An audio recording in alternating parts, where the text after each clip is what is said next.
भाई बहुत ही ज़्यादा अंदर आ चुका हूँ इस वक्त तो मैं। हर हर महादेव मित्रों, आज मैं अपने घर से लगभग 10 किलोमीटर की दूरी पर स्थित एक ऐसे मंदिर के दर्शन के लिए निकल पड़ा जो कि जंगल में काफी अंदर जाकर था। अगर मैं सड़क के रास्ते जाता तो 10 किलोमीटर था, लेकिन जंगल वाला रास्ता छोटा था, तो मैंने जंगल से जाने का निर्णय लिया।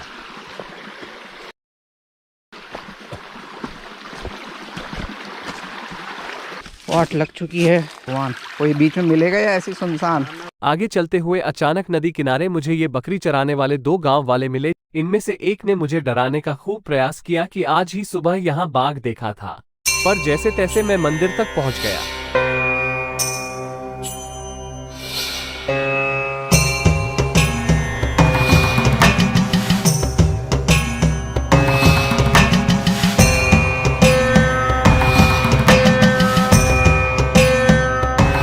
उत्तराखंड के अल्मोड़ा जिले में रानीखेत के पास छोटे छोटे गांव के मध्य एक छिपा हुआ मंदिर है, जिसे गुप्तेश्वर महादेव मंदिर या गुप्त काशी के नाम से भी जाना जाता है। आइए आज आपको इस मंदिर के दर्शन और इसकी विशेषताओं के बारे में बताते हैं। मंदिर तक पहुंचने के मार्ग में मुझे ये 2 छोटे गुफानुमा कमरे दिखाई दिए। हालांकि यहाँ अभी कोई व्यक्ति नहीं था जो मुझे ये बताता कि ये क्या है, पर मेरे विचार से ये नदी के जल के प्रवाह से चलने वाली आटा चक्की हो सकती है, जिसको देश के अलग अलग राज्यों में विभिन्न नामों से जाना जाता है।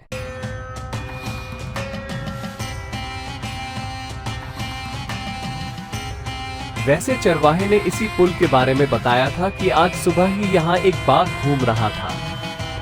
इसी पुल पर आपको क्या लगता है, ऐसी जगह आना चाहिए अकेले? इस मंदिर की विशेषताओं में से एक ये है कि इस मंदिर का वातावरण अत्यंत शांत है। यहाँ आप केवल स्वयं को पाएंगे। मैं जब यहाँ पहुँचा तो दूर दूर तक सिर्फ मैं ही था और कोई नहीं। तो यदि आपको स्वयं की तलाश करनी है तो आप यहाँ आ सकते हैं और इस शांतिपूर्ण प्राकृतिक वातावरण में ध्यान समाधि लगा सकते हैं। यहाँ चारों ओर प्रकृति का सुंदर दृश्य आपको देखने को मिलेगा। छोटी सी नदी का कल कल करता बहता साफ जल, चारों तरफ चीड़ के पेड़ व अन्य वनस्पतियाँ आपको यहाँ मिलेंगी। आप चाहे तो यहाँ स्नान भी कर सकते हैं। यहाँ श्री राम, सीता माता, राधा कृष्ण, अन्य कई मूर्तियाँ भी यहाँ अलग अलग देवालयों में प्रतिष्ठित हैं। यहाँ प्राकृतिक शिवलिंग विद्यमान है। यह मेरा परम सौभाग्य था कि मुझे मेरे परम आराध्य शिव जी के साथ 1-to-1 डायरेक्ट मिलने का अवसर यहाँ प्रदान हुआ। हर हर महादेव।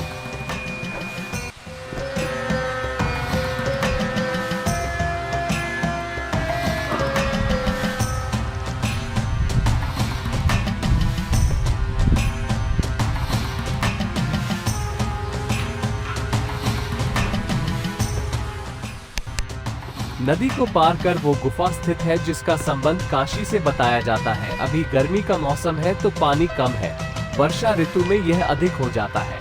आइए देखते हैं इस गुफा को।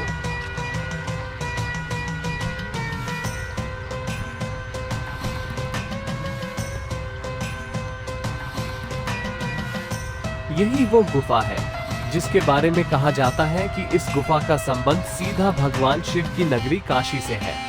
महादेव इसी मार्ग के माध्यम से काशी से यहाँ आवागमन किया करते। यहाँ एक भव्य मेले का भी आयोजन किया जाता है, जिसमें आसपास के इलाकों सहित तराई के इलाकों से भी लोग पहुँचते हैं।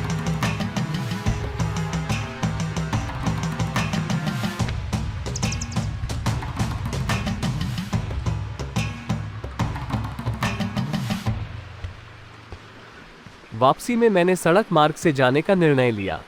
सोचा 8 से 10 किलोमीटर है, चलते चलते संध्या काल तक पहुंच ही जाऊंगा।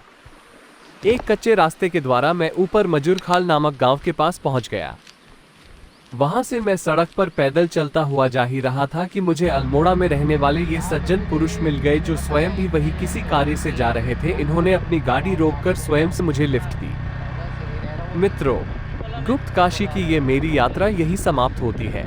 फिर मिलेंगे अगली किसी यात्रा पर यायावरी करते हुए।